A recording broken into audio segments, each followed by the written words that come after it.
let's build up our second layer now. And I will switch my brush to a smaller number, just so I have more control and less spread. In my case, it's a number 4 brush, and the difference between that and a 6 is right there. Okay. For second layer, I am going to create another value, or test it out first, the one that I already have here, how dark it is. Like that. I think it's a good color that I want to put there. It's still light, but more darker than that one. So I'm going to load my brush, wipe it off the edge.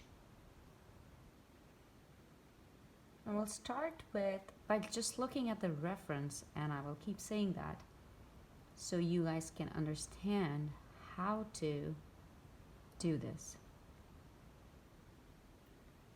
And we'll start from one edge. Keep an eye on what the extent is. And again, we're trying to create a 3D painted rock here. It can definitely vary, but if you keep your lights, your shades and everything into account and follow through, it's gonna look like more like the reference and feel good at the end that you were able to recreate it. And here I'm gonna go up till top, but remember this highlight, this white space that we left, so I'm gonna go around it. And keep bringing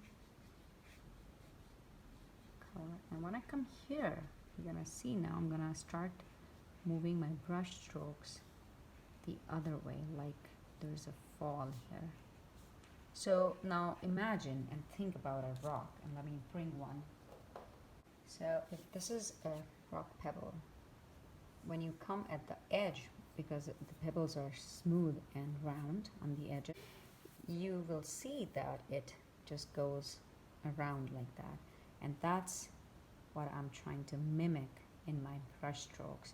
And yes, all the brush strokes, the way you put them, will give the shape to your object.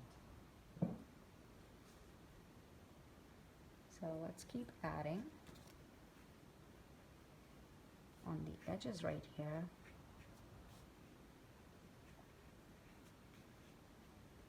In this brush stroke this way. Soon I'm going to start blending everything. I'll come here back and do the same thing here. And once now you can see, once I'm done here, that these are rough, sharp edges right now. And I don't want that, so I'm going to just keep wetting my brush, making it just damp, wipe it off on the paper towel a little, and come on these edges and do this little erasing kind of movement to pull the color off and then spread it out. And it starts to get smoothened. It doesn't have that rough, sharp edge then anymore. And you'll do that till you achieve that look, smoothened, like that. We can still leave this one right here, just like that, blending it more towards the center. Okay. That's much better now. Now, I'll work a little bit more on this rock. Still continue. So I'm going to bring this same value that we were using, that color, and